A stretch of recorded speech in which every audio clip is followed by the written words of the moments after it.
You're listening to a Countout Podcast.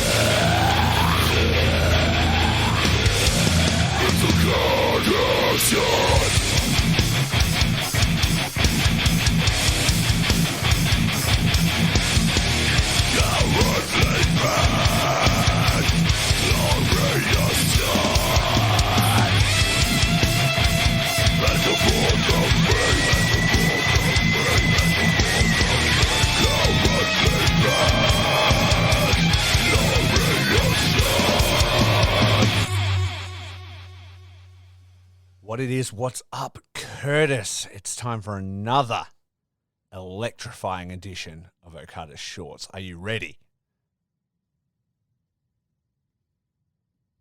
Wait a minute, wait. Yes, I am ready. I just double-checked. I am ready. Yes. I thought we were almost going to do a real intro for one time, but I guess that's not the case. Real intro. This is the real intro. Yeah, this is how we roll, man. This is the real intro. Man, what would you say your favorite faction in New Japan is at the moment? Because I think I know what you're going to say, and I may have had a run-in with them this last week, and maybe they're not my favorite faction anymore. That's all I got to say.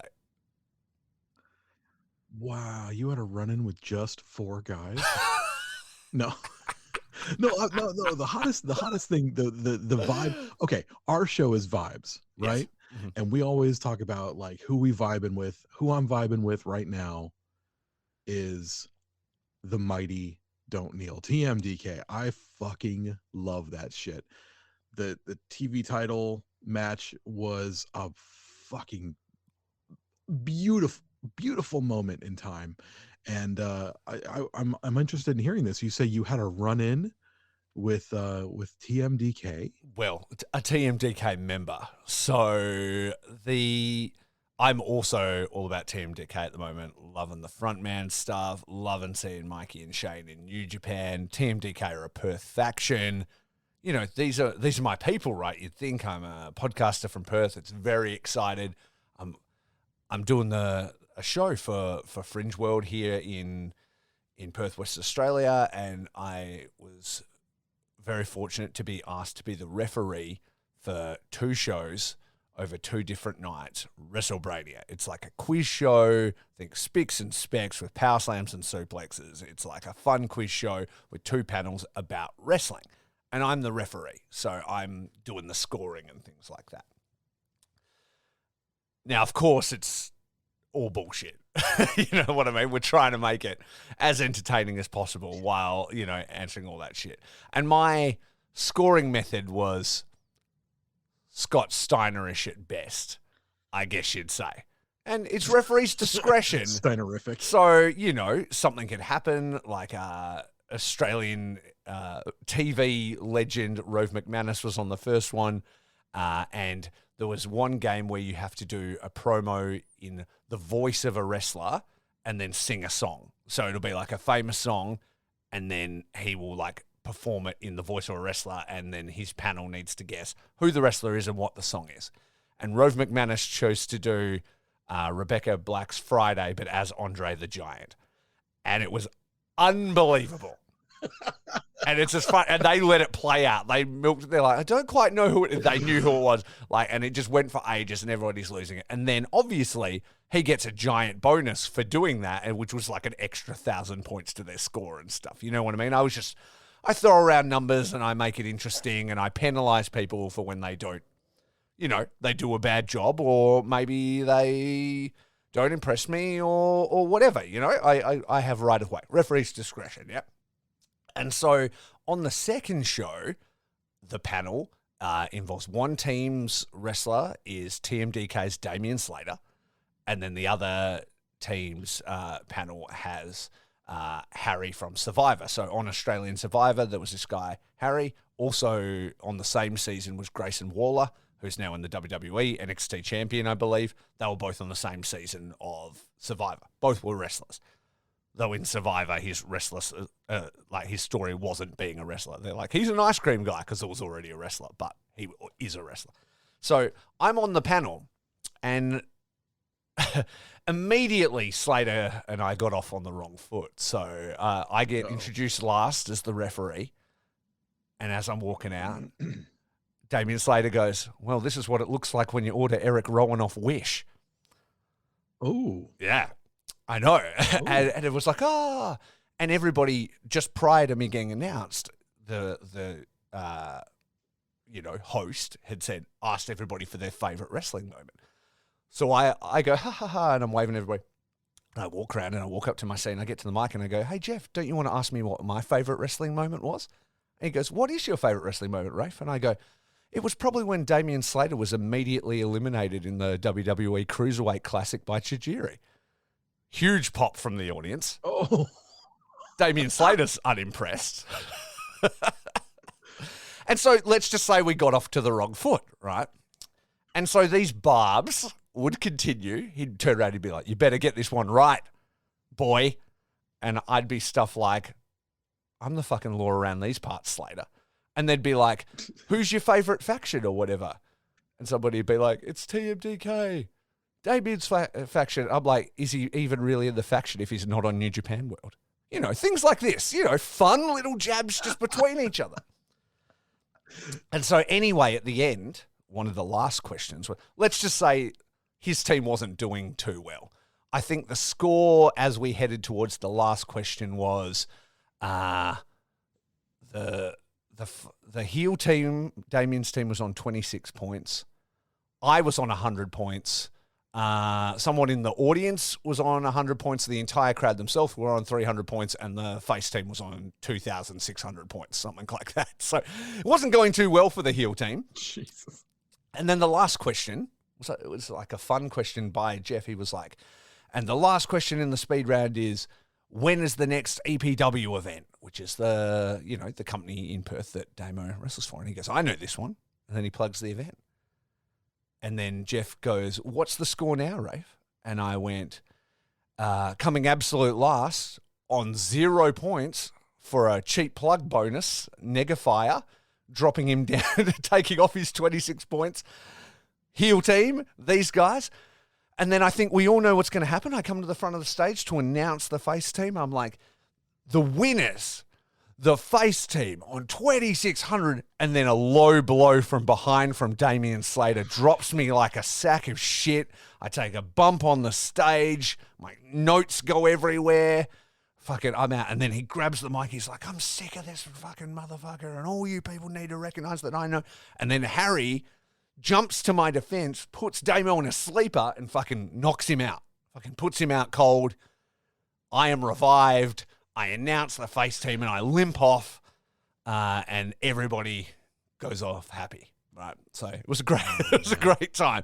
But me and Damo, look, we squashed the beef afterwards. We realised it was heat of the moment, and maybe both of us said things we didn't mean, But there is still a little bit of tension. So I'm just saying, it's just dulled the sheen of TMDK a little bit for me. Oh no! Yeah. I mean, next up we're gonna have, the man out here calling you a cunt or something. It's gonna be terrible. That prick can never do that. I don't. Maybe he will. I doubt he'll remember I exist beyond that night. The guy's a big star. Well, he'll remember you, and you know why he'll remember you? Why? Because we are the King of Shorts, the International Wrestling Grand Prix, the Okada Shorts podcast. We almost did it. Here today. I almost got through it. Oh, fuck. I'm so terrible at this podcasting thing, eh? I think you're very good at it. You're just bad at the intro. I'm bad at the intro. I'm bad at the outro. Yeah, but you're not feeling well. I do my best. And you also seem to be like texting at the same time as doing the intro, which is a wild choice, but here we are. I'm looking at our rundown of talking points. Rafe Ah, sent us out talking points today I know. of what we wanted to cover. Mm. And at that point is when I remembered, oh shit, yeah, we need to do the intro. You could just have the intro written down on those notes. I think, yeah, I started writing out, that outro that I used to do. Nah. Um, and then I changed it a little bit when we started talking about the Patreon Oh and yeah. stuff like that. And Okay. like, I think I'm gonna write it all out Mhm. and commit it to memory and really just go for it. I don't know if that's our vibe though. I feel like our charm lies in our utter unpreparedness and shittiness. Yeah. Yeah, a little bit. I mean, just did we notes wouldn't because wanna. I felt like last week, like we finished the episode and we were like, oh fuck, we were going to talk about, like, we just completely forgot, went on a tangent, derailed ourselves, and then just never talked about what we were originally going to talk about. Like, so I was like, maybe we'll at least write down the kind of things we want to get to today. Well, I mean, last week we wanted to do our, year in review. Which We wanted we've to finally again get to our year forgotten in this review. week. We've again forgotten to do it because we It were like, is we'll do it the it is next one. February now. Yeah. And it's not on the rundown. So next time we record, we'll do our year in review. Okay. Mm-hmm. It'll be late February, but we'll do our year in review. Mm-hmm. All right. So yeah, look out for it. Year in review 2022. Mm-hmm. January 5th of 2022, all the way up to January 4th, 2023. We're gonna do it. We're gonna go through. We're gonna say all the Not star today, ratings and though. all that It stuff. sounds like we're going to do it Not today, today, though. but we're not going to do it No, we're not. today on the 10th of February. we're gonna do it fucking down the track. 24th. We're going to do it around the 24th of February, provided we remember. That's when it makes sense. Yeah, exactly. That's when it makes sense. It is going to make time. sense. There's a chance we'll never do it. There's a chance we're never gonna. There's a chance that this might just be a running gag, and like in June we'll be talking about it. We're gonna get to our. We do. Year If in we're going to review. get it happening, though, we probably need to do it next time. Just because, like, I don't know how many days. Hang on, let me look at this little thing. I have like 48 days till I'm in Japan. So, like, time is fucking short. Like, it is coming in hot. Short. How short? As short as you need it to be. Okada level. Yeah. Tai Chi revealed trunk short is how short that weight is. Ooh. Mm-hmm. So speaking of very short, and Okada, we got proven fucking wrong by the Noah show, huh? Fuck, we did. We were on a tear last episode being like, is this fucking piece of shit going to be worth the money? Dude, it was a good show. And it's like the hottest angle in fucking wrestling.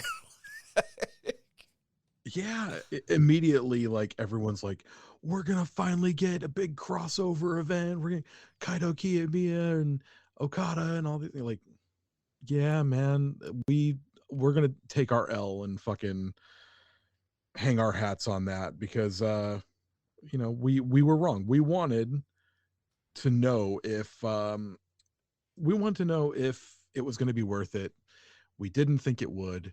Evidently it was. And L on us. Clown I would emoji, say, Cope and Sieve. You know what? It was a bit of an L on us, but I would say New Japan have still got to build up a little bit of goodwill with me when it comes to paying the money for the extra shows because there is a track record of them not being good.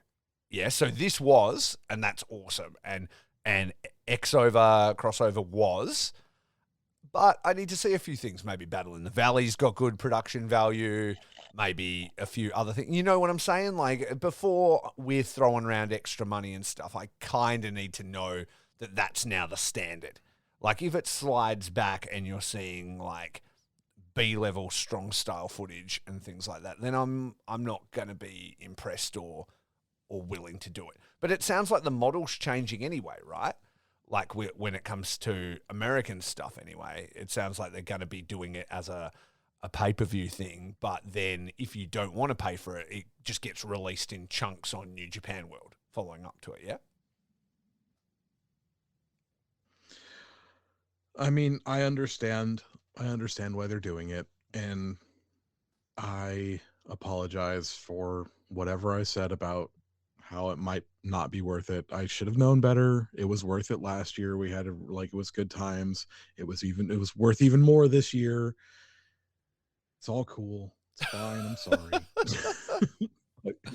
I just Who are you apologizing to? Fuck him. Like I said, if we were a bigger podcast, we'd have people in our mentions right now. You know, here's your L clown emoji, cope and seethe. You know, look at these fucking. I would assholes. love that. I would love that if people were throwing our shit takes in our face. I think that would be amazing. Oh man, ice cold fucking takes on us, eh? Ah well. You know what? We're out here to just put our thoughts into the world as they happen. Like you said, vibes, good or bad. So, yeah. But I'm happy to be proven wrong. I always want New Japan to win.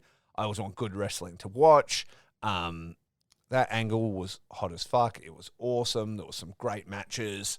And I found the entire thing, even like, you know, certain outcomes and stuff are predictable because it's crossover type stuff. Still had heaps of fun. Like, I felt like that was maybe the best Bushi match I've ever seen. Like, you know, like the entire card felt like everybody was out to outdo the other company. So even like the lower tag stuff all the way through had just like this spice to it that I really enjoyed. Yeah, these crossover shows, when they do them, you know, sometimes they can seem a little bit predictable. They can seem like oh, we know that, you know, nobody important's going to get pinned or anything like that. And we even talked about that last time, and they kind of turned that on its head. They said, you know what, we're going to have Sonata get pinned, and it's going to, you know, wherever he goes from here, that's going to hang over him, and that's going to be his story for a while coming up. I noticed you put on here that you wanted to talk about Sonata. Yeah. And that shocked me a little bit. Yeah, okay. So I know that's not something that would normally come, but I was listening to the We Work Stiff podcast this week, and shout out to friends of the podcast, We Work Stiff. What up, John? Exactly. What up, team? Love that show. Can't recommend it enough. But in their discourse, they were talking about Sonata, that exact stuff, like the kind of losing streak that Sonata's been on. If you haven't listened to We Work Stiff before, they really like sort of break down character stuff. That's their whole thing, small interactions and looks, and they're always following the story narrative more than breaking down matches and stuff. But I love it. I love when they do that stuff. Yeah, it's wicked. They really go deep on it, and it's killer.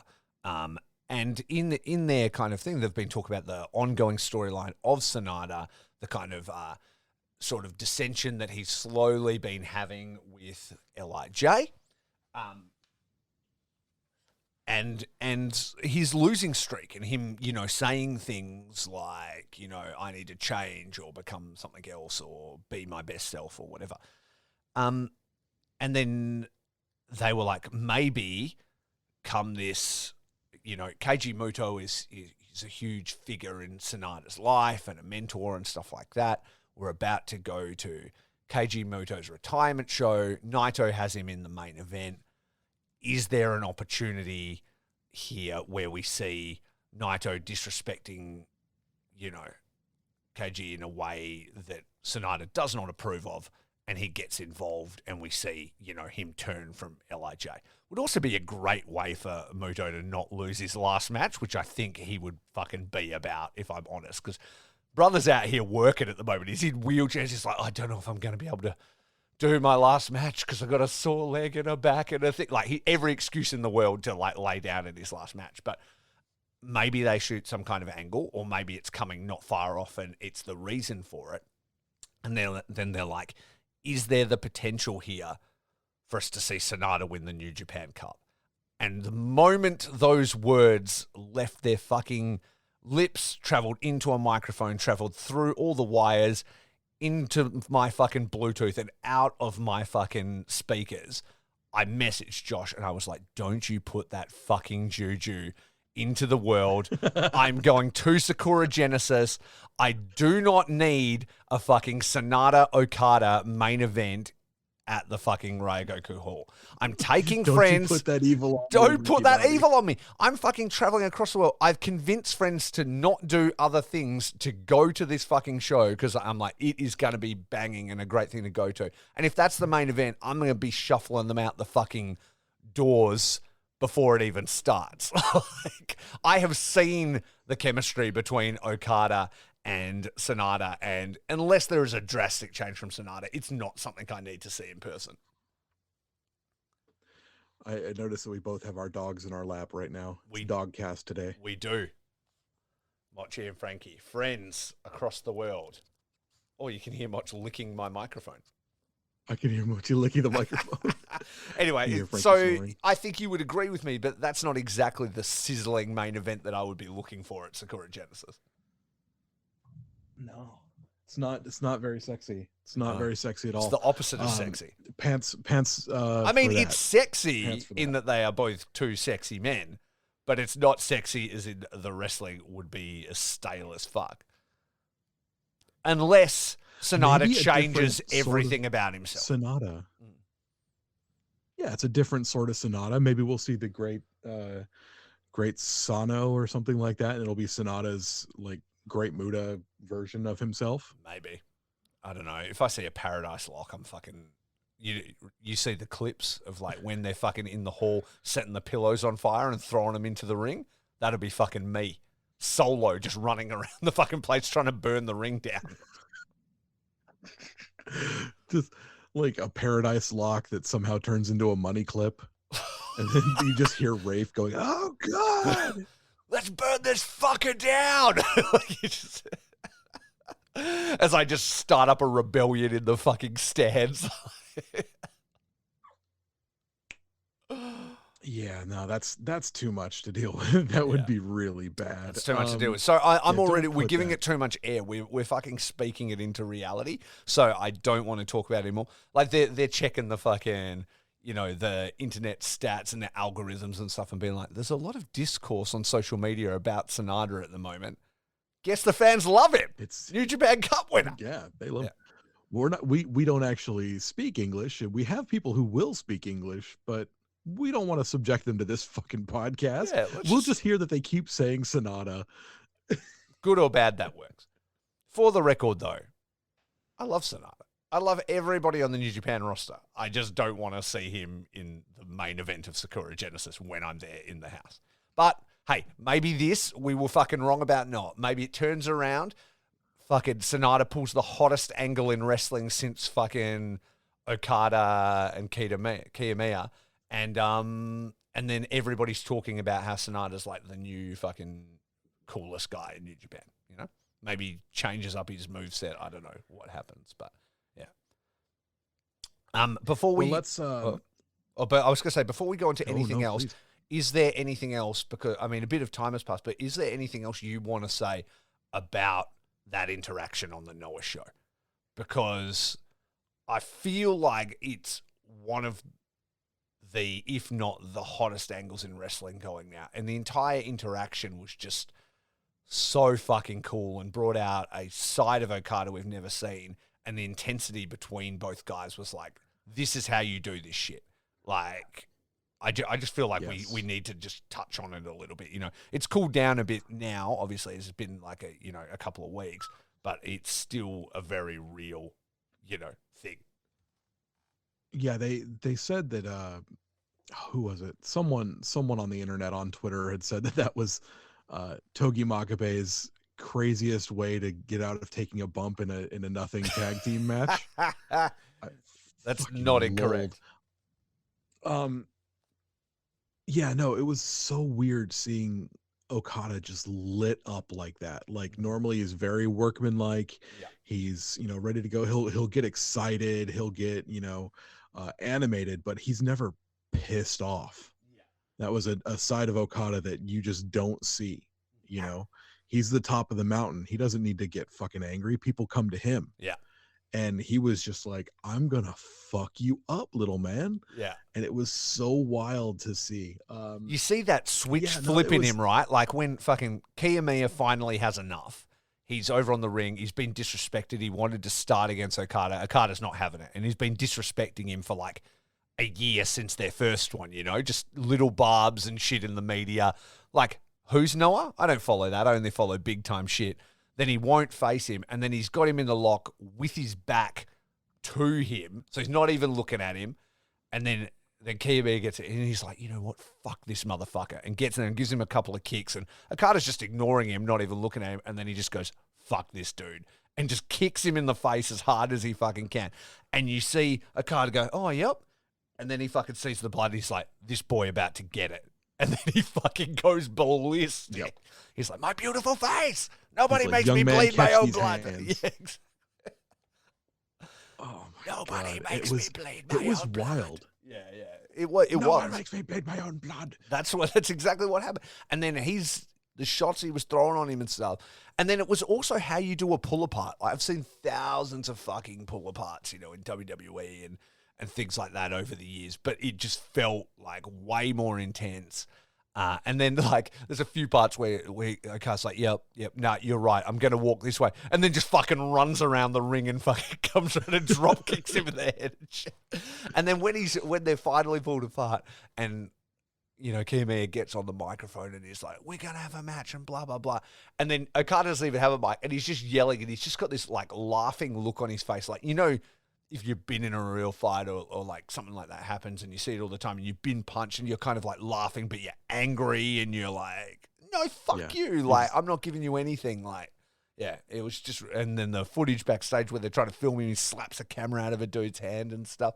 It was really cool to see that, Rainmaker facade crumble and him just be like so pissed off. Yeah. The what is it? Work shoot, aspect of it. Yeah.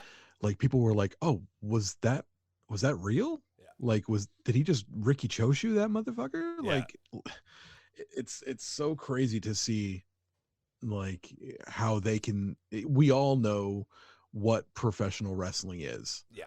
But it's those moments that make us forget what professional wrestling is, that make us love what professional wrestling is. Yeah. And that was one of them. We all want to get worked. And that's what it is, And like, I think that they used like our discourse about the Noah show against us. Because our kind of take, and I think a lot of people's kind of take, is that like nothing's going to happen. It's a crossover show, wrestling politics.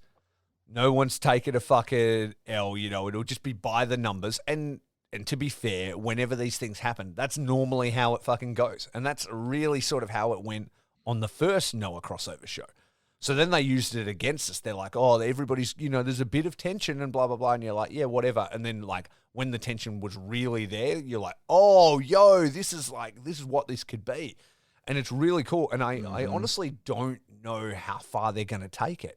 People will be like, oh, like they can't put the titles on the line and they can't do anything. It feels like everything's off the table, Like they're like, oh, well, surely Okada will win. He's the biggest star. And so maybe not. You don't know what deals, like what long-term plans are going between the companies. They're obviously planning to do more together. They're like writing angles and stuff, and like Noah rocking up on Wrestle Kingdom, like backstage and different things. Like they're doing stuff. So who says that they don't go? The whole deal between Noah and New Japan isn't like, yo, we can do whatever you guys want, but the one thing we want is to just get Kiyomiya over. We need a new star.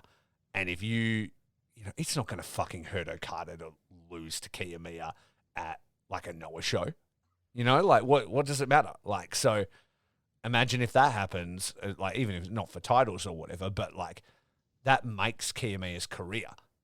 For Okada, it's just another win in a million wins, Like, yeah. Mm-hmm. It's very interesting. I wish that we lived in a world where all the companies could. So they're playing a lot. They're playing along. They're playing together. They're playing nicely right now. But it would be so cool to live in a world where just big upset, Kiyomiya is now the IWGP World Heavyweight title holder. I would love it. Like, holy shit, bro. I mean, the internet would. Why not? Puro Twitter would fucking light itself on fire. Like, why not? You know what I mean? Like, it's all a fucking work. Like, why not do it? Like, there's a lot of value in that. You know what I mean? There's a lot of value in making people talk. And then you can still use that to shine up another New Japan wrestler, be it Okada or anyone else. Kiyomiya upsets Okada in some way. He's the IWGP champion. And then that's a kind of a good way to like get the belt off Okada again, because then anybody else can take it and then you put Okada back in the chase again. You know what I mean? Like there's things you can do, or then Okada just takes it back from the next. Like, who cares? Like, it doesn't matter, but it would have people talking, you know? Yeah. And I mean, I don't know where they're going to go with this. We're not really a predictions kind of show. But the only prediction I can give you right now is that the next time they have a crossover show with Noah and New Japan, I'll be plopping down the fucking money for it. Yeah. Like, prove me wrong. When is that show coming? Like the Kiyomiya Okada, because they have achieved what they wanted. We're gonna fucking watch that show when it comes out. Like that, I'm not gonna wait 2 weeks for that, because that's now a must-watch match. You know, and that whole show's got crossover with All Japan, crossover with Noah, crossover with New Japan, all on the same thing. Like that's gonna be banging. Yeah. Yeah. No, they were talking about doing it at the Muto retirement show, and Okada was like, "No, I'm not doing this at a fucking Noah show. Like, you can come to a fucking New Japan show." Yeah, but it was on a poster. I don't know what's going on. It was on a poster. Kiyomiya was like, "I'm a fucking make him come." So like, whether he starts like rolling up on like a new beginning in Osaka is tomorrow.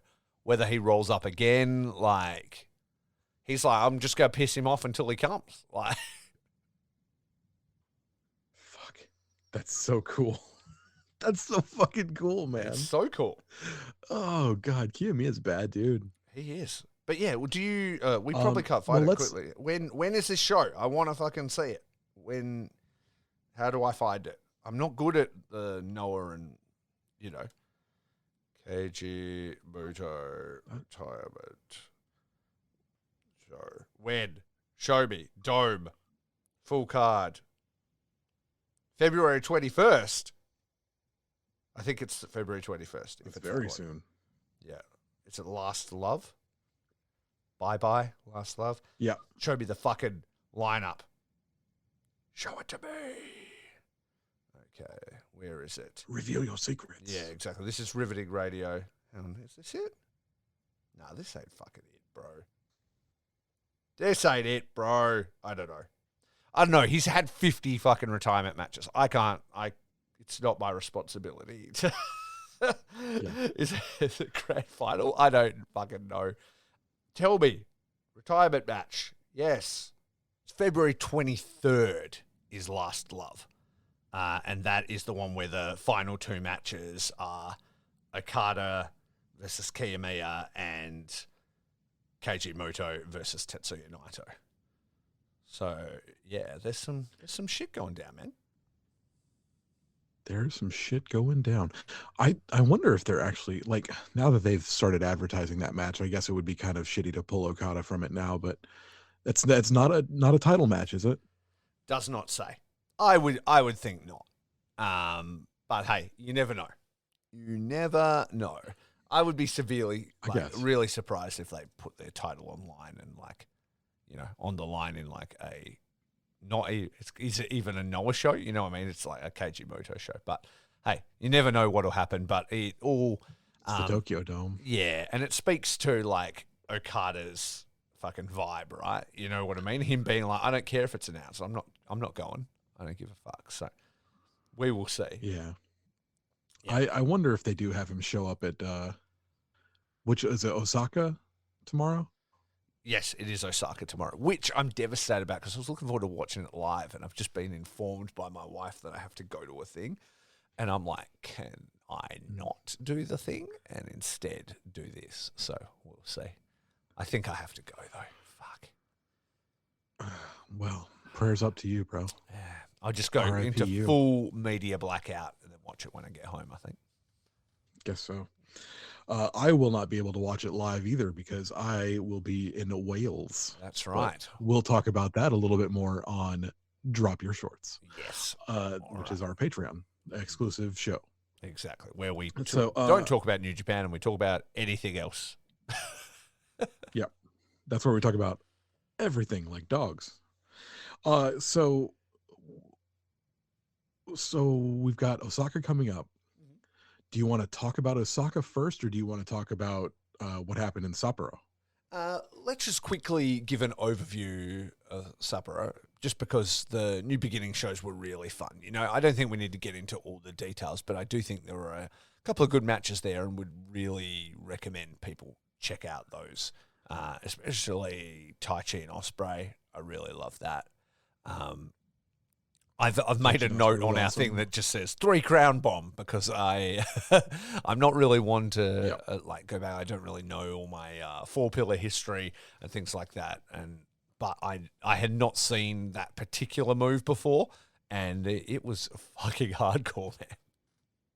Yeah, what you're talking about is during the Tai Chi and Osprey match, Osprey does a Tiger Driver to Tai Chi. Tiger Driver 98, Tiger Driver 98 he did to Osprey, or Osprey did to Tai Chi, which is a Mitsuharu Misawa move. Of course, Tai Chi was trained by Toshiaki Kawada, my motherfucker. So I love Toshiaki Kawada. That's my pillar. Okay. And when that happened, he went Tai Chi went full like, that's my senpai, you motherfucker, and like did what's like Kawada's like ultimate spike finisher, which was the triple crown bomb, or the as I've always called it, the Ganso bomb. And so do you want me to tell you a little bit more about the Ganso bomb? I love it. Yes, please. Maybe part of this podcast should be my slow education into the pillars, because I've seen stuff, but I've never really done a deep dive on their shit. So this was January of '99, and Misawa was the champion at the time. He had beaten Kawada for the belt. I mean, multiple times. They wrestled. I think at that point they'd had like something like 13, 14 singles matches. Oh wow! And Kawada has only ever beaten Misawa like twice, ever. Okay. So it's. I mean, everybody knows. Everybody, if you know anything about Puro, you've heard of the 4 pillars. Of course. You know, Misawa, he's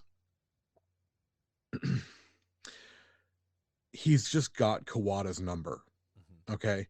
So they're, you know, it's frustrating for Kawada, and he's trying to do anything he possibly can to get one over on Misawa finally. So what happens is about 7 or 8 minutes into the match,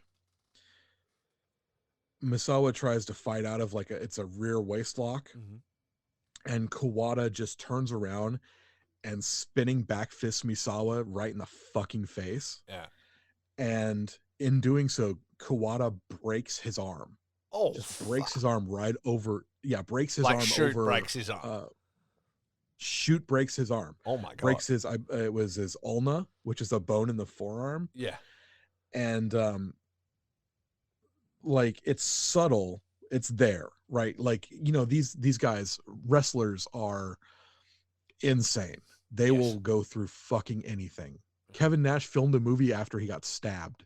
So like these guys can go through fucking anything. And if Kevin Nash, the least motivated person in the world, can fucking do that, imagine what somebody like fucking Kawada can do. So Misawa's got Kawada in a rear waist lock. Kawada spins around, fucking back fist Misawa in the face, breaks his arm over Misawa's face. Jesus. Continues wrestling. About 15 minutes later, Kawada goes for a power bomb, but because one of his arms is fucking broken, he couldn't lift Misawa all the way for it, and Misawa was so exhausted by that point that he could not get out like a Frankensteiner or anything like that off.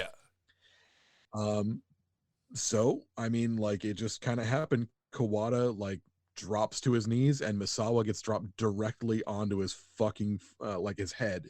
Oh. It's got to be the most dangerous move, like, ever.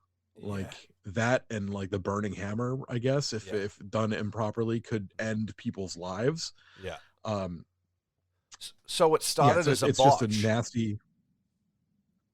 Yeah, and he only ended up doing it. I think it's give me a second. Five, five times. Sorry. No, three times.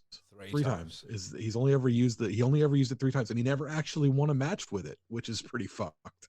Really? But yeah, I yeah, like that that's fucking Tai Chi called on that. That's awesome. I thought the whole story of that match was really cool because it was like Tai Chi swimming in waters that he's just not quite ready for. You know what I mean? It was just a bit too deep, the water for him. And he was just pulling out everything he can. And his fighting spirit was second to none. And he like went out a hero and gave it everything he could, you know, standing up, waving off the ref, all that stuff in his hometown. But he just wasn't quite ready, you know? But there's those glimmers of things. And it's funny that like seeing the elevation of Tai Chi in the very first podcast episode I ever recorded for Faces and Feels years ago. It was just called like, what did I call it? How to Get Into New Japan, or What's Up with New Japan, or something like that. And it was just me talking about my fandom of New Japan and kind of the way the company works a little bit. And I referenced Tai Chi in that episode. I talked about how threads get weaved in over years. And one of my favorite parts, Tai Chi always stood out like as like the fucking slimy, you know, right-hand man of Suzuki. And when Suzuki-gun returned to New Japan, which was around the time I first started going to shows. So when I first went to Karakun Hall was like one of the first shows after they had returned. So I'm there and like entire Suzuki Gun comes out and like fucking Suzuki is terrifying and we're like, yo, we're like right there a couple of rows back, and it was really, really cool. But they go on to that match where it's Suzuki versus Okada for the title, and Okada comes in with all his pageantry, all Suzuki Gun are there, and he gets to the bottom of the ramp and Tai Chi is standing there. And he's like looking at him and kind of smirking at him. And Okada looks him up and down and then just walks around him, just like he's fucking nothing. And I was like, these are the little seeds that get planted. And now watch as Tai Chi's life continues. And I'm like, watch the growth of this character, right? And it almost is. It's like, to me, that was like the beginning of him letting go of being that slimy fucking sunglasses wearing sniveling dude, and then his road into that like King's Road strong style fighting Tai Chi that he's become. And then look at him now, you know, we're talking 6-7 years later and he's the fucking second coming of Kawada, you know, like it's really impressive to just see them slowly tell these arcs over so much time, and then to hear that he's like calling back on stuff from the dude that, you know, influenced him is really awesome. Because was he Kawada's young boy? I've heard stories he was like a dude's young boy and not treated well, like when he was coming up. He whatever. was I don't think it was specifically his young boy. He was trained by Kawada, Right, okay. and evidently Kawada is not he's no one to be trifled with. Like if Okay. you're, you know, if you're in his dojo, you're gonna get fucking worked. Yeah. And evidently he did get worked Yeah. all the fucking time, is what they Yeah. say. They say he was a strict headmaster, you know. Yeah, exactly. And I mean, think about that, right? If there's that kind of reputation and things, and people used to be like, Tai Chi can't wrestle, Tai Chi go home, all that kind of stuff. What kind of dedication does it take for that motherfucker to go through everything, who wasn't the most like electrifying wrestler to begin with, to get to where he is now? You know, like to go through that, to never give up, to not quit, all of these things, like to be the guy that's in Ready to Kiss and singing his way to the ring and being a Phantom of the Opera and all this stuff, because it's I imagine what he's given, you know, to get to where he is now is pretty fucking impressive, and speaks to the dedication, you know. And he's made some pretty crazy fucking choices throughout his career. Like, he didn't start in the New Japan dojo. Obviously, like I said, he was training under Kawada. He started in the All Japan dojo. Yeah. And he like left All Japan to come to New Japan at a time when New Japan was down in the fucking dumps, man. Like, he left to, come to New Japan at the height of Inokiism when fucking there was nobody in the crowd. Yeah. You know, This is he the took Black that Saints, gamble. right? This was him, Right. Ishii, Honma, and Milano. Who was the? It's Shibata. Was it Shibata? Or was it Milano? I feel like it was Milano. I don't remember. Yeah, exactly. Doesn't We're not matter. historians We over here. Here, Charlton, fucking listen to us with our podcast. Don't know fucking shit. Yeah, exactly. I've never claimed to be an expert, and if you're after that here, but you know what? Come along the ride as we learn, because now I'm starting to fucking get on about this, and I feel like you might be the perfect person to guide me through. Because I have tried to sort of go back. Everybody always talks about 90s All Japan and all that shit, and I've watched stuff, but it just seems like so much stuff. Like to get through, and it's like I need sort of like a linear path to kind of get through it all, Ooh, that might be a bit much. I mean, like, really, like, you can actually, a linear path might be the best way to do it because of the story threads going through each match. Now that I think about it. Yeah. But no, like, yeah, he's made a lot of crazy choices in his life. Yeah, we will. Exactly. We will. Yeah, good, He's but made maybe so be many a segment. crazy choices in that career, and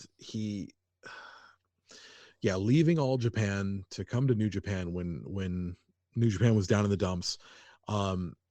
This Phantom of the Opera gimmick, whole matches where he does his best not to even touch his fucking opponent, like. And now, like you said, he's out here and he's channeling one of the four pillars. Yeah. In a match with possibly the most athletic wrestler of all time. Yeah. It was a smart choice too, to call back to that, to give that to the fans watching it. He knew it would be probably one of his biggest matches to date. Ospreay just coming off that huge match with Kenny. He knew he had to bring it, Yeah, he definitely did. And I think mission accomplished, man. Like, he looked like an absolute stud. Like, I was sitting there and I was watching it, and I'm thinking, first thing, he comes out with a all white. I knew you'd be on one about that. Cape. I was like, oh, Liberace, look at this motherfucker opulence. I was disappointed that the gear beneath was not also white, but you got to build up to it. He knew he wasn't going to win, so we'll get there. Yeah. And he looks like $1 million. He comes out and, like, it's just four guys, it's just one guy. It's just one guy. Yeah. But like his entire faction is just like a bunch of also rans, like Doki's never won a title, which we'll get back to that, but I think he's going to soon, and it's going to be a fucking thing. He's got Taka Michinoku, someone who's disgraced.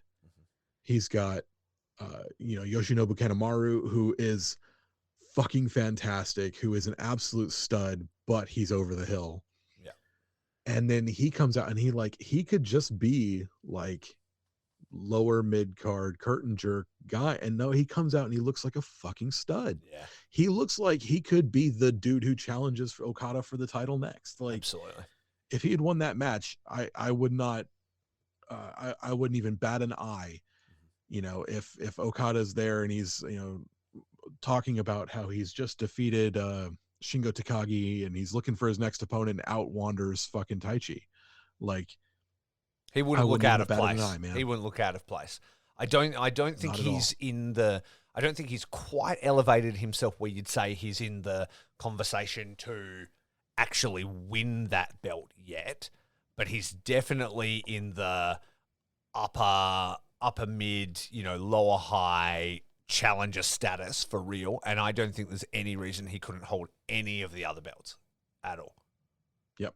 Yeah. Yep. Absolutely. He's elevated himself heaps. Dude, He needs a fucking IC title. Yeah, that would be perfect. It It's hurts white. so much. It's white. Like, even if you went black, the black and regular Tai Chi, outfit, that white belt would look so fucking good on him, dude. Yeah, he needs that opportunity. God damn it. And then talking about Doki Kanemaru, like you said, Kanemaru may be over the hill, but dude, that again is one of the better junior tag matches I've seen. That was a fucking tour de force, and Kanemaru was the fucking glue that held that entire thing together. He is just so fucking good, man. He's so smart. He's not a flashy wrestler, but like all the leg stuff he was doing and things like that, he's just so fucking good. Like, and I think any heel coming up in the business right now needs to watch Kanemaru. Yeah. Just 100%. And see the fact that they go, you know what, Doki? You're going on the fucking Desperado train. Fucking hook on to fucking Kanemaru, and he's going to teach you exactly the same way he did Despy. You know what I mean? And it's like, and you're fucking going there too, bro. And that match, I mean, except for the part where Despy basically dived onto his own fucking head, was really fucking good. Like, and it's like, they're just four guys, but they're getting some great matches. So it's they're a faction to watch, because I don't think just four guys is the finished product. Like, I think this is like a sort of holding pattern, and something else is going to happen. I hope you're right. But they've made just four guys like merch and stuff at this point. Guess what? They made fucking Y2 AJ shirts for one day in the WWE. If the WWE could do it, why can't? They made fucking Robbie Eagles. Robbie made Robbie Eagles Sniper Club fucking shirts on the day he fucking left Bullet Club. Was selling them in the fucking venue, and then was like no longer in the faction. People are still pissed off about it. They're like, I bought this an hour ago. He didn't know. He didn't know they were going to fucking cross him to the point where he'd have to jump to Chaos and finally be the thing. What's he going to do? So, if you're going to have them there and you're going to hang around, declare a new faction, see what's happening, maybe it's just 5 guys. Maybe it's just 20 guys. Who knows? Or maybe it's something completely different. I hope so.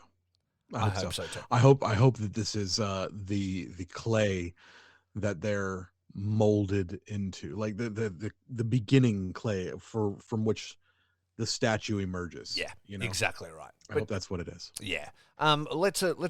We'll finish our final thoughts on these Sapporo nights and get through. I do think the discourse on Shooter was like online was maybe a little harsh. Like, was it the most electrifying main event of all time? No. And I mean, it did have to follow Taichi and Okada, which is like a lot for a dude who's only just returned from excursion. You know what I mean? Like, to be in like that main event slot and over two of like the best dudes that New Japan have got going. That's a lot to live up to. And also it's wrestling like a Naito match where Naito is in charge, and Naito can be sort of slow in how he does stuff, and all his best stuff is usually, when he's with other people and bouncing off them and stuff, in my personal opinion. So I still thought it was good, though. I thought he held up his end. I don't think he looked new, but I think there's plenty of upside about him. I mean, it probably didn't help that he sort of dropped him a bit at the end, when he went for that like elevated sort of Death Rider variation. He kind of couldn't hold him. But whenever that sort of stuff happens, I'm kind of okay with it, because it's like the exhaustion of the wrestler in the match. I mean, we just talked about how the 3 crown bomb literally came from that exact scenario, Yeah. The match itself was good. Like, anyone who said that it sucked is trying to be the all or nothing Twitter hot take machine. And you're holding him to a standard match. Like, he may look like fucking Tanahashi, but he ain't Tanahashi yet, Also, the rig on this guy, can we talk about that?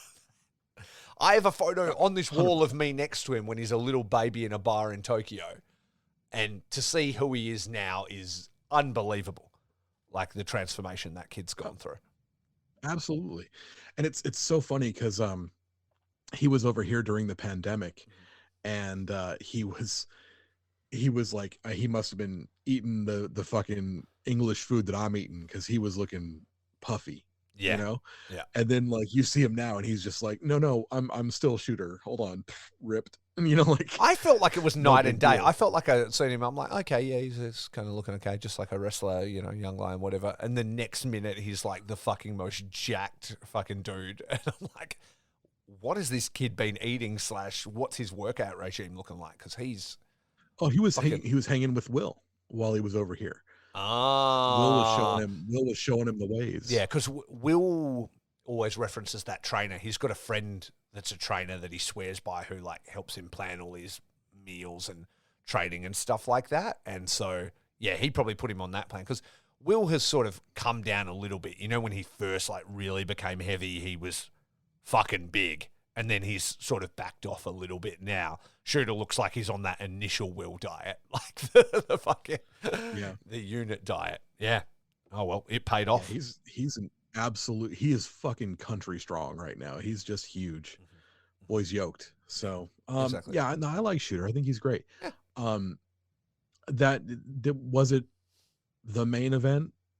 Maybe, as far as the story goes and where they're projecting that Shooter will be.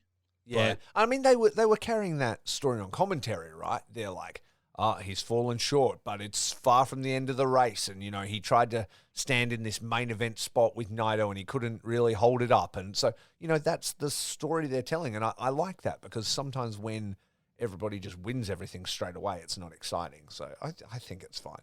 no, no. And when you think about where Will is right now, and the fact that he has a year or under a year now, like 11 months or whatever, to prove himself and prove what he can be for New Japan and who he can be for himself, maybe it's best to have him not in the main event. Yeah. Yeah. If he's just directly back in the main event, then he hasn't really proven anything. At this point, he can make his way up in the world. There's somewhere for him to go. So I think maybe it was the right idea to have him in the semi main. Yeah. And I mean, also as well, like it was like the opportunity to have Naito have that, you know, full roll call and him close the show. And I mean, Naito is the headliner. You know what I mean? So Yep. you always see it. Naito comes out, the entire crowd's chanting, like people want to see him. So, I mean, he is the headliner and anyone who's there with him just needs to like get with it. And the other match that I want to talk about, I mean, Catch 2-2 versus Doki and Kanemaru was great. Will and Taichi was great. Fucking Tomohiro Ishii and Zack Sabre Jr. for the TV title. Sick. Bro, the TV title is where it's fucking I at. love the 15-minute time limit, bro. That's my fucking attention span right there. Mm-hmm. Two matches for the title, two absolute fucking shows, right? Like, the entertainment value is off the goddamn charts. You get fucking crazy punk rock coming out, fucking ZSJ with his blonde hair looking like an absolute fucking hoss, tying Ishii in a knot. Ishii fucking hits him with a fucking clothesline from Prohibition, and just like, I love it. I love it so much. I can't wait to see Clarku versus fucking ZSJ for the promo. TV title. Love the promo. Oh, so good, man. I line them up.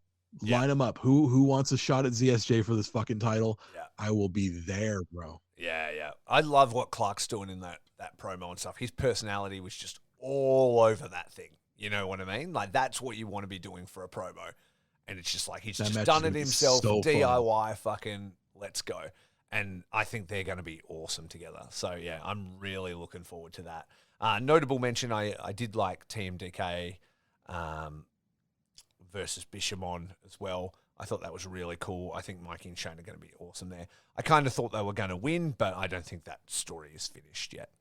I think we'll see TMDK with those titles before too long. It's funny, in the backstage comments, did you see their backstage comments? No, I after the haven't loss? had a chance to see any of the backstage comments, so please fill me in with anything referenced or, sorry. So, relevant. yeah, Shane and Mikey come back there and they're like, we didn't win, but that was fun. And they were like, yeah, it was fun. Like out there kicking ass. We want to have more fun. And it's very threatening. They're like, we're going to go have fun with every fucking tag team in this place. We're going to have more fun. And then we're going to get our hands on Bishamon again. And it's going to be even more fun. And we're going to take their fucking titles this time. And that's when the real fun starts. And they're like, who else can we have fun with? And they're like, let's go have fun. Let's go. What did they say? I wonder if we can go get our hands on the GHC titles and shit like that. Yeah. They're like just crazy boys threatening everybody, and I fucking loved it. Yeah, that's sick. That's really sick. That's cool. I the only match that I kind of like of prominence that I didn't see was Yo and Hiromu.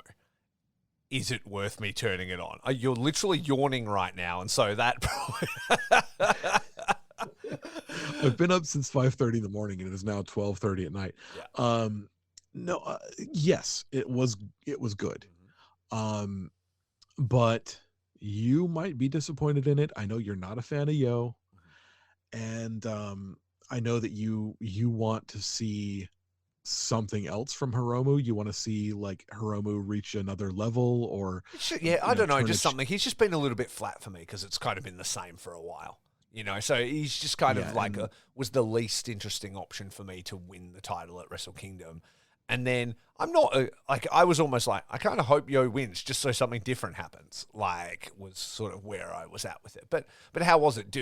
After the match, were you like, no, Hiromu's the right one, that was really good, or did we see good fire from Yo, or what was going on? It was fine. Like I liked it. It was good. It was a little bit long for my taste, but that's okay. Like it was good. It was a good match. What I love to hear from my wrestling? It was fine. Like, I would never watch this match. I can't. I mean, I was all over the Zack and Ishii match. Yeah. Like that was. I think I just blew my whole wad there. Yeah. No, absolutely. So it was. It was good. It's fine. I wonder where that sort of division is going. Like who do you see? It does seem a bit lost in the weeds right now, doesn't it? Because like you've got Hiromu back at the top of the hill. Yeah. Where's everybody else going? Is Despy doing the the never title thing? Okay, so it's not him. Is Watto doing anything right now? Is Bone Soldier doing anything right now? Is there going to be someone coming over from like the US to do something cool? Mm-hmm. Like, what's the next step? Where's the next thing? Is it Kushida? Is it finally Kushida time? Yeah. Well, I mean, Hiromu does have that show coming up, that like Junior Carnival or whatever it is, where it's like juniors from all over Japan, from every promotion, are in like a big tournament and stuff, and he's producing it. So maybe he's got it kind of leading into that, and then whoever sort of wins that tournament is his next challenger or something, because I think that's coming relatively soon. You know who's in that tournament? Who? El Lindemann. That's good. Is Alex Zane in the tournament, or is it just the Japanese? No, I don't think so. Yeah, just Lindemann. Yeah, cool. Lindemann's a good choice. Lindemann versus Hiromu would be a fucking match I'd watch. Yeah, absolutely. Just watching Hiromu like come at like a house of fire and just bounce off the wall that is Lindemann. The tidy wall. Dude, he's fucking thick and wide. Yeah. Like he may be fucking 4 foot nothing, but he may not reach the bottom of the tuna can, but he'll bust out the sides. So. Yeah, exactly right. Yeah, well, we will see. I don't know when that championship carnival thing is, but that's also something I wouldn't mind checking out. Another thing that got announced today that I cannot wait to check out during WrestleMania weekend this year, the New Japan versus Impact Multiverse of Matches. Oh, yeah. I sent you that. Like, what the fuck is this? That is looking crazy. Exciting as fuck is what it is. The first match announced, just like Will Ospreay versus Speedball Mike Bailey. That is crazy. Will Ospreay versus Speedball. I know. Kushida versus Josh Alexander. You got fucking Moose versus Jeff Cobb. Yeah. Like, do you know what else? Like, Trey Miguel was calling out Robbie Eagles for it. Oh, really? I had put it into the Yeah. universe. I'd like to see Trey Miguel and El Desperado, but Robbie and Trey would be sick. Yeah, dude. Trey Miguel's so good, man. Trey Miguel's calling out Robbie Eagles. I was like, that's gonna get Ray fucking going. Oh, and I hadn't into it. seen that. I'm so fucking pumped to hear that. I'm gonna look real fast at Impact's roster and see if I can come up with anything else I'd like to see. Sure. Vamp for me. Yeah. Well, they'll probably do something with like the Motor City Machine Guns, right? Because aren't they like Motor City Machine Guns versus 2-2. Yeah. Because aren't Motor City Machine Guns strong champs and Impact champs? Like dual tag champions, I think. That's a good question. They were when I last looked, know. anyway. But yeah, Motor City versus Catch 2-2 would be awesome. I'm trying to think who else they've got that I would enjoy. Oh, they got Joe Hendry. Joe Hendry would be great versus someone like, okay, so if they don't have Okada on the show, Joe Hendry versus Naito would be fun. Joe Hendry's a very like savvy wrestler, and it'd be fun to see him versus another like Naito. Yeah, absolutely. That'd be great. Yes, Motor City Machine Guns are the Impact Wrestling champions. Let's see here. Cardona and Myers versus TMDK would be wild. Oh. Sami Callihan versus Tomohiro Ishii. Oh, that would be cool. Yeah, that would be sick. I'm into that. Zack Sabre Jr. versus Bubba Ray. Bully Ray.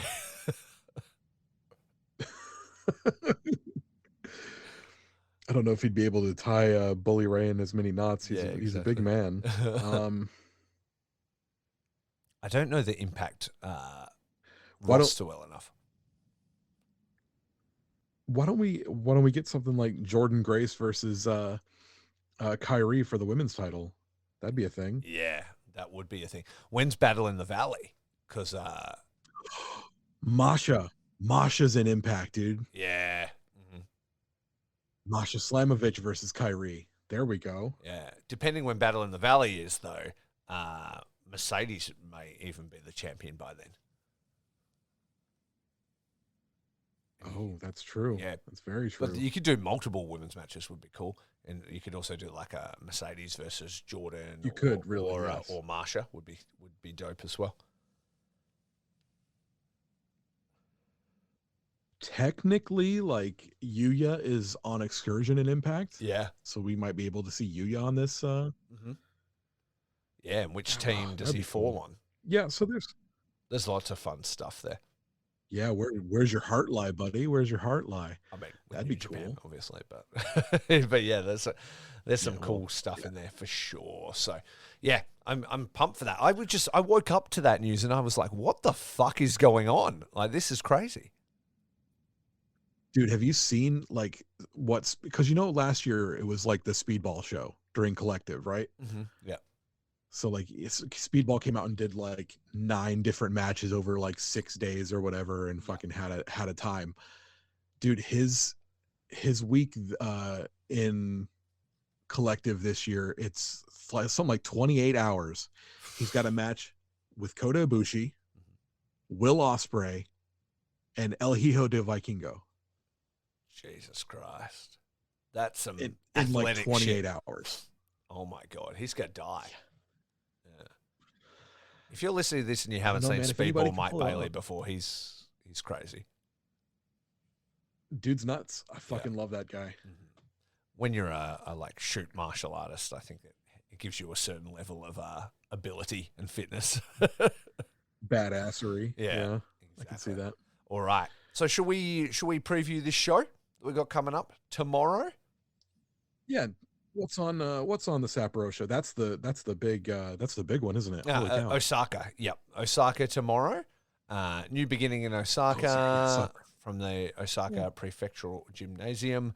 And it is, what we're looking at here. First match. It is Oscar Libe and Toru Yano versus Aaron Hanare and Great Okan. Okay, I like Oscar Libe. Mm-hmm. Luba. You'd have to eBay? think it's not going to go well for him. Probably not. Probably not. But yeah, so a chance to see the old Hanare Okan team out again. Love that team. Do love like them. that team. I do like it. Then the second match is Taguchi, Tiger Mask, Umino, and Honma versus Bushi, Hiromu, Sonata, and Naito. So maybe we'll see some more stern glances from Sonata here. My heart, that doesn't make my heart skip a beat there, really. No, it's so kind we of can boring. just move on. Yeah, exactly right. Then, third match, Master Wato versus Taiji Ishimori. Vengeance for him costing him the title / just sick of his bullshit. How you feeling about like that? Yeah. I'm into it. I'm the number one Watto maniac now. I don't know if you remember. I have the theory that Watto is not actually bad. He's been faking being bad for, however long, and now he's finally started to It's the gimmick. come out of. It's been his gimmick. His gimmick when he came back was to be a shitty wrestler. Yeah. And, Nailed it. Now he's good. Nailed it. Yeah, exactly. Though I think there's something to be said, and we talked about this before, but I think as this show lays out, I think there's probably a pretty good chance that Ishimori is going to win that one as like it seems to be a very heavy Bullet Club show. So, and then fourth match is Tanahashi and Kenta for the first time since their Wrestle Kingdom match that put Kenta out. So Kenta's going to be looking for vengeance and maybe an opportunity for him to get a win here. Can I tell you what a fucking shame it was that Kenta didn't hold on to that U.S. title for very long? Mm-hmm. Yeah, he was good. He was so great. Like that, all that work he did with the briefcase on Strong, going through the G1 with the briefcase, chasing John Moxley, being the first person to kick open the Forbidden Door and show up on AEW Dynamite. Like, man, like all that stuff just went to waste. He got to hold that belt for like 2 weeks. Or something. It was ridiculous. Kenta should have gone on a tear with that U.S. title. Yeah. Maybe he can start his road back to the U.S. title now. Yeah, exactly right. Then the next match, never openweight 6-man tag team championship match, maybe. House of Torture have claimed that they're retiring the belts, but it seems to be for them, versus the new team of Minoru Suzuki, El Desperado, and Ren Narita. Now, I'm about this fucking team, eh? I'm about it in a big way. So, I don't know if they're going to win here, because as I say, it's looking like it's very Bullet Clubby, and I feel like they may be gearing up for something coming up. But I would love it if they did. Yeah, how are you feeling? What do you think the journey is here with these three guys? There's just three guys. Do you think it is them winning and being a team? Do you think it is losing and then that driving them closer together and then coming back for it in another defense?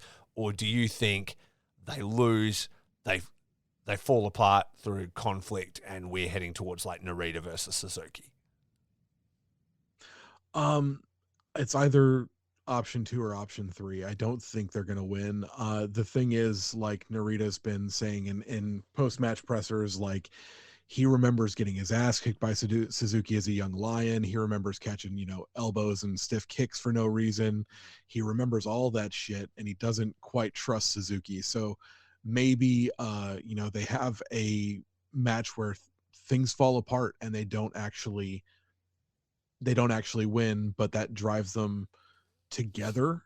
Yeah, okay. And they make another run at it soon. Yeah, that would be a very satisfying story. You could have like Suzuki defend Narita in some way or whatever, and he's like, oh, maybe he's not such a fucking bad guy. And Suzuki's been saying stuff to him like, you know who I am. You know I've wrestled with all the greats. You know I fucking have that in me. I'm who you want to be. Like, I'm your final form, and I can take you there, So we'll see. I hope they stay together personally.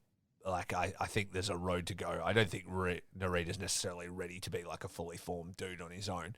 And, I love this team. So, But yeah, I don't think they're going to win. Yep. But if they do, I'm fucking stoked about it. Soon they will. Soon. But not yet. Yeah, exactly.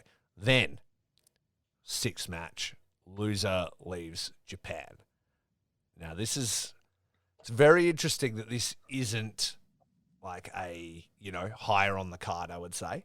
I don't think Hikuleo is definitely ready for that, but I mean, Jay is the former champion, and there's a lot at stake here. So, which way are you thinking this is going to go, considering that we may be looking at a card where other members of Bullet Club are all winners, and after this match, you've got El Phantasmo fighting Tama Tonga for the Never title, which is I guess the third most important title in New Japan at the moment. How are you thinking this is going to play out? Gun to the earth. Gun to the earth. Aliens got the gun to the earth, and they say, pick a side. I don't know. I don't know. And I love that. I think it would be I love that that's the case. It would be much more satisfying for Jay to be shunned away, kicked out of Bullet Club, kicked out back of Japan. to America. Yeah. Kicked out of Japan, go back to America and rediscover your roots and become the Jay White that we know you can be in the future. Like that'd be pretty cool. I mean, is this going to be where it starts? Exactly. And I mean, you're talking about, you're changing the format of the way Strong works. Ring of Honor exists again. They're tying closer ties to Impact, which is a show that he's been on. They're, shoring up ties with AEW. There's a lot of work he can be doing in Japan. I mean, in America. And that's where he lives. It's probably his preference. And there's an opportunity for them to go, okay, so the angle is he's completely booted out of Bullet Club and out of Japan. It's loser leaves Japan, not loser leaves New Japan. And then he sort of becomes the face of the American side of it. And there's also the opportunity here where there's somebody holding a title who he's beat before for that same title in America that's in AEW and Kenny Omega. Perfect. You can get that title off Kenny. Jay ends up being like after a bit of redemption and things like that, you could have him be the US champion or whatever. And there's things he can do there that he doesn't necessarily need to be in the title mix in Japan. So there's a very real case to be made that Jay leaves. And it also gives a feather in the cap of Hikuleo. The other option is they don't care about Hikuleo. It's a Jay White thing. He's still going to be the winner of Bullet Club. Hikuleo gets booted. Who gives a fuck? And we move on. Yeah, that seems like everyone's expecting something big. And I don't know, man. This would be a great time to pull the trigger on something big. But I don't know. They're making moves at the moment, with the Okada stuff and with the potential of Sonata and the different things. They're making moves. So there's a real chance it could happen. They could even swerve us. They could have Jay win, but then he could still get booted from Bullet Club like after Phantasmo's match. You know what I mean? Like they could still do stuff. So either way, it's very, very interesting, and I'm going to have my eyes glued to this match in a way that I would never have had eyes glued to a Hikuleo or even a Jay White match in the past, or maybe ever again. Yeah, no, it's definitely one that I'm interested in, and I can't wait to watch it and find out. And it's a road that we're going to have to walk down. It's going to take a while, but I think it's going to be worth the journey. And then after that, like I said, it's Tama Tonga versus El Phantasmo. Are we faced with a thing here where Tama, yet again in his first defense, can't get it done? Is this the story? Best rig in the business, but can't keep the title. It could be. That would actually be a really cool story for him. And it's sort of poetic, right? Because he was part of all the Bullet Club bullshit from the start. And so how ironic that every time he comes up against Bullet Club, they just have his number and they just keep fucking him over. It's like karma, right? Like, I used to do this shit so much, and then now look at me on the fucking outside of it, and now I need to figure out how to pull it apart. And then once he does, he can start racking up win after win after win after win. Eventually down the road, he can always find his way back to that belt, win it, lose it, and then fucking build himself back up until one day he gets it, he holds it, and he just goes on a fucking tear. Like holds it for like 11 months or something. That'd be cool. Exactly. I love Tama Tonga. I do love new babyface Tama Tonga. I really hope that they don't pull any sort of swerve with him, like with him kicking Hikule out or something like that. Don't go back to being a heel. Stay face. This is a great move for you. I want to see where God can go, if they're going to do more with you know, a storyline with Tongaloa when he comes back or something like that. You know, like I can't wait to see where he's going. Yeah. So, yeah. And then there's that other scenario where Tama Tonga wins and El Phantasmo loses. Is there the opportunity for El Phantasmo to get booted? Jay has won. We think nothing's going to happen. El Phantasmo fails, then, you know, Phantasmo's booted out of Bullet Club. There's so many different sort of scenarios. There's like 4 big scenarios coming from here. Well, 5, you know, if you count, does Bullet Club like run the night? Do they run the table? Do they run the table and then Phantasmo loses? Do they run the table and Phantasmo wins? Do they lose everything and then Phantasmo wins? You know, he's the only one of Bullet Club that wins. Or do they lose everything and then Jay wins, but then Phantasmo loses and Jay kicks him out? Yeah. There's so many scenarios. Could be anything. There's so many different, and it's like maybe it'll just be another day. Yeah. Maybe it'll just be another day and where half of them win and half of them don't, and then nothing happens. That's such a New Japan move. I don't fucking know. And then they're like, imagine all these scenarios that could happen. What if we did nothing? That'll really get them. That's their go-to move. Well, let me take you through What if nothing happens? Amy came up with a scenario the other day, which is not like her. She doesn't think about things in the way that we do when it comes to really dissecting the wrestling, but it speaks to the kind of good work they're doing. And she said to me, she's like, so like Jay could get kicked out of Japan and there'd be like a new leader of Bullet Club. And I'm like, yeah. And she goes, what if it was Sasha Banks? And I was like, yo, like she's pulling the strings and then she's got like Kenta and El Phantasmo and all of them like her fucking lackeys, and she becomes the new figurehead of Bullet Club. And it would, as the only female contracted New Japan wrestler, she could be on shows, coming out with them, the entire fucking squad. She doesn't need to wrestle in the ring against men, but she's very trained. She can get involved. She's calling the shots. She's cutting promos. What up? Holy shit, that would be fantastic. Oh my god. Nobody would see that shit coming. They're thinking Phantasmo. They're thinking Kenta. Who have we got? What if it's a completely unproven scenario? What if it's somebody that nobody expects? Oh man. Dude, Amy fucking rules. It was awesome. I was like, I have never thought of this. My mind is fucking blown wide open. Yeah, I texted you about this the other day. I'm like, Amy just came up with an idea that's blown my mind and I'm saving it for the podcast. Oh, I love that. Oh my god, I love that. Stamp this. Yeah. Stamp this and hold this just in case. Yeah. Holy shit, dude. That would be so fucking cool. Wow. Yeah. Amy, 10 out of 10. Yeah. Like, and like her really vibe, like Mercedes vibe would suit it. Like the CEO, like I'm the CEO of Bullet Club. Like, I love it. There's something there. I love it. Something there. Man. I mean, there's literally no hints about it, but fan booking it, I don't hate it. Watch fucking Twitter have a meltdown. I can't have a woman reading Bullet Club. Yeah, exactly. Oh. Sorry, nerds. We can. That'd be so fucking cool. It would be cool, right? And then it'd be Boss Club shirts. They would. Oh no! Don't you put that juju into Don't you put that evil on But me, they Ricky Bobby. would print money with those shirts. Oh my God. So much money. I love this.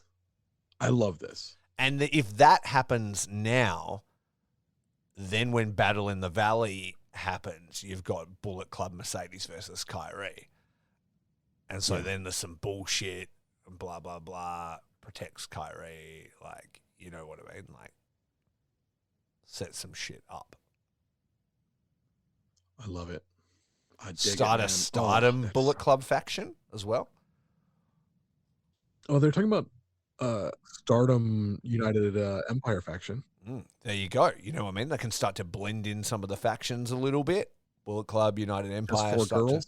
Just 4 girls. Amazing. Yeah. I love it. TMDK. I love that. Yeah. That's cool. I love this. I love God. I don't even know where to go with that. That's fucking great. It's good. Like, Curtis's face is lit up. He's very. I can see the cogs turning in your head. Like, this is a scenario that I never even considered. Oh, let's have it. Let's have it, please. Let's have it, in please. Just a few hours. If you guys haven't thought of that, New Japan, you can have it. It's good. This is going to be on the audio clip on Instagram. This is a free. Yeah, get her in there now. Free. Put Amy on the booking committee for New Japan. Man, oh God, oh, I just there's that scene in Ghostbusters where Louis Tully, the great Rick Moranis, he says, you know, do you want something to drink? And Annie Potts goes, yes, have some. And Louis Tully looks and goes, yes, have some. And I like you said, Sasha Banks to Bullet Club, and I said, yes, have some. I'm so excited. Yes, have some. Yeah. That's it. Man. I love these moments of the podcast when you get so excited and you're staring into space and your little face is lit up and you're just like, I never considered this before. Oh man. This is what fandom's about. Fantasy booking shit. Yeah. Fantasy booking shit. All right. So look at us. We never do the fantasy booking thing. Let's live in that afterglow. Out of the water. Yeah, I know. It was fucking nothing happens. Literally nothing at all. Everything's exactly the same after Osaka. Which is the good thing about New Japan, because I never really truly get my hopes up because I can expect absolutely nothing to happen. So anything happening is a good thing. And so living in that afterglow of that idea, let's just jump over to the last match. IWGP World Heavyweight Championship match. Kazuchika Okada versus Shingo Takagi. Maybe, I guess the KOPW title is maybe on the line, but kind of not really because Okada's not into it, but Shingo is. So I guess the idea is if Shingo wins, he has both belts. If Okada wins, he's not interested in that piece of shit and doesn't want it anyway. I loved that interview so much where Shingo's like, I'll put my belt up on the line, and Okada's just lol, nah, son. Yeah. Don't even worry about it. He was like, it's all good. I'm not interested. I can only love one belt and I don't need that piece of shit. Like, even the piece of shit he created. KOPW was his fucking idea. He had the promos like, I've got this idea for a division. It's called KOPW. In his mind, it stands for Kazuchika Okada Pro Wrestling. And he's like, and there'll be all these matches and there'll be all this stuff. Does it once, goes, oh, this is already not going how I want. Pieces out and has never had anything to do with it. And then it comes all the way around back around. He's like, and now you could be the dual KOPW champion. He's like, nah. He's like, I want nothing to do with this. It's like, this was you. You did this. Yeah. I love the idea of like before a world heavyweight title match, you show the lineage of the heavyweight title, you show the lineage of the intercontinental title, and then you show like the dog cage match and like shit like that. Oh, and it's like like slow motion turn in black and white of like Toru Yano and like fucking Tai Chi and fucking the trophy getting stomped on with like sad music. It's like color, and then when the trophy gets stomped on, it goes black and white. It goes whoa. Whoa. And then it's like dun, dun, dun, and then the victorious presentation of that fucking piece of shit blue belt. Like, God. Christopher Nolan movie. Yeah. Like it's just like, oh, da, da. Fuck. Oh man, No. that'd be great. Yeah, so funny. I was just hoping that it would be a unification and then they would just never talk about it again. They would just like, Yeah. it would like, they'd come out with the other belt and it would just be nothing. But here we are. Here we are. So there you go. What, do we have anything else we want to touch on? I am very excited about this show. I'm very disappointed that I'm probably not going to be able to watch it live, but I'm looking forward to watching it over the weekend. I'm definitely going to make time for it, as there's huge implications on this show. Huge implications. Huge implications for the future. Huge implications for New Japan as a whole, New Japan's fandom. Man, what a weekend we got coming up. Yeah. I love it. It's gonna be awesome. I'm sitting here basking in the glow, dude. I really am. I really am. Yeah. Amy just knocked me on my ass. That's so fun. I love it. Well, tell me this, right? So obviously that idea has knocked you on your ass. You know what would also knock you on your ass? All your personal information being hacked and your entire life savings being torn from you as somebody hacks your internet access, accesses your credit cards, and leaves your entire life in fucking rubble. What are you going to do about it, Curtis? What are you going to do? Well, what I would have to do is find someone who could help protect me online. Who is it? NordVPN. Boom. The worldwide leader in VPN technology to protect you and everything you do online. Your information, your passwords, your bank statements. Speaking of Sasha Banks, all those things that can be protected online and need to be protected online. NordVPN is your hero. Here coming to you. The CEO of VPN Circuit. What the fuck was that? It literally just popped up. Virus and threat protection. Windows something or other. It's trying to fucking outdo NordVPN, but you're not going to do it. I don't even use you, Windows, because you're a piece of shit, because I have NordVPN. It even ruined my joke where I was going to say NordVPN is the CEO of the VPN business, and you can bank on that. That's right. And what you can bank on is grabbing your exclusive NordVPN deal by going to nordvpn.com/shorts to get a huge discount off your NordVPN plan plus one additional month for free. It's completely risk-free with Nord's 30-day money-back guarantee. Money back bank statement. Have we driven home the Sasha Banks idea enough, do you think? I love it. Yeah. We have not driven it back enough. Money. You'll save money by getting NordVPN. The 30-day Monet back guarantee. NordVPN are just like, what? Why do we have these guys associated with us in any way? Why do we do this to ourselves? Well, we haven't gotten the Raid Shadow Legends money yet. So, you know. We haven't gotten any money yet, but that's not why we do it. Why we do it is because we want to help the Okada Shorts listeners be safe online. Our listener, we did have some very encouraging words from a listener just the other day. Yeah, it was very nice. That was really cool. Our first listener to reach out directly and be like, when is the next episode? It's been 2 weeks. And I was like, I'm super glad you noticed. Where's my episode, assholes? I was like, thanks for noticing that we missed one. Appreciate that. We're recording Friday. So shout out to that listener. I'm you know what? I'm going to shout about. I'm going to get their handle here.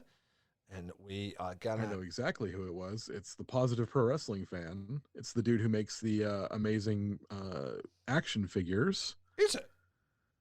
Where is his name? This particular... What is yes, it is, yeah. You are correct. _positive_wrestling_fan. Appreciate you, buddy. Thank you. Yeah, we were absolutely tickled by that. Thank you so much. Michael is his name. Thank you so much, Positive Pro Wrestling fan, and the Positive Wrestling fan. And hope you enjoyed the episode. Hope you enjoyed that fucking banger that Amy just put out, because shit, holy cow, that was awesome. And if you want to be awesome like the Positive Pro Wrestling fan, then you can give us a like or subscribe or shout us out on social medias or share this podcast with your friend. If you really want to be awesome, what you can do is donate to the Countout Network Patreon, which will go to help out all sorts of wrestling podcasters do wrestling podcast things. You'll hear, podcasts from wrestling podcasters that are about wrestling, podcasts that aren't about wrestling, podcasts that are about things like fucking D&D, podcasts that are about things like we do, where we just kind of talk about our dogs and stuff. And not everyone has the money it takes to give us money, but if you want to help us out, that'd be the way to do it. Again, that would be the way to do it. But yeah, we're gonna keep recording little extra bits and pieces for that, which is just like a post show or a pre-show, depending on what our life dictates, and it's just extra little thoughts and things like that. And we'll probably talk about other wrestling or anything else that's sort of going on in our lives. So if you care, if we live or die, feel free to check that out for a little bit of extra value. Yeah. Where do they find you on social media, Curtis? Well, you can find me on social media at eldestructo83 on Instagram and the Twitters. You can also listen to my other podcast, the Throw and Dice podcast, where I talk about things like tabletop role-playing games, tabletop wargaming, D&D, Warhammer 40K, that sort of stuff. And if they enjoy your particular brand of whimsy, Rafe, where could they find you at? They can catch me at Faces Feels Cast. To check out my interview series over there. Still going strong. I'm at 126 episodes, not including bonus episodes. You've put out 5 episodes in the last week or so, haven't you? Yeah, guess what? There's a fucking another 5 or something coming before the Dude Where's My Ring show that I am helping promote, which is really fun. So it's going to be Perth's first ever no ring, no holds barred show in a bar that's right near my house. So yeah, I'm up to episode 127. But I am recording 3 more podcasts today after I got from you to help get the guys out. I see Curtis's face, yep. And then I still need to do a couple more next week. But I want to give everybody a chance to, dip into the lives of these wrestlers and see who's going to be performing in Perth. And it's really been helping. We've seen amazing ticket sales, better than we ever thought for like a Sunday night in Perth. Perth is a fucking apathetic place. We're all a pack of cunts. Nobody buys anything in advance. It's like I'll see if my friends are going and I'll rock up on the day type thing. And we've sold a lot of tickets for a Sunday night show. So we're feeling very positive about that. So check out my links. You'll see everything for Dude Where's My Ring. That will eventually go to YouTube as well. Your boy's going to be doing commentary on that show. So I'm looking forward to that. And besides that, just check out everything at Okada Shorts. Check out our link tree to see all our different things. And we're going to keep on keeping on, man. Thank you so much for listening. Do you have any final words, Curtis, or am I signing this mothery off? Go fucking Kansas City Chiefs. Let's win this fucking Super Bowl on Sunday, bitches. Let's fucking go. Chiefs Kingdom, rise up. Okay, then. With that said, rate and subscribe, listen or die, keep it right, keep it tight, and most importantly, keep it what? Short.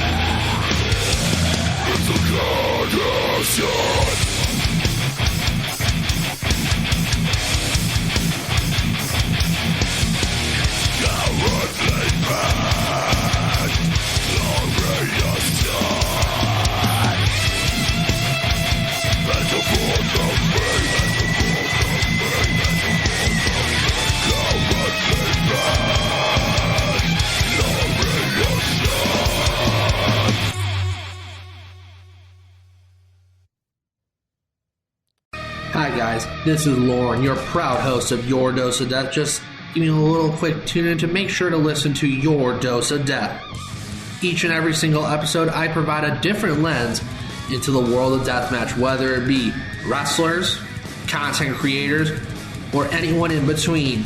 Make sure to listen to me each and every single episode to get a different lens into the death.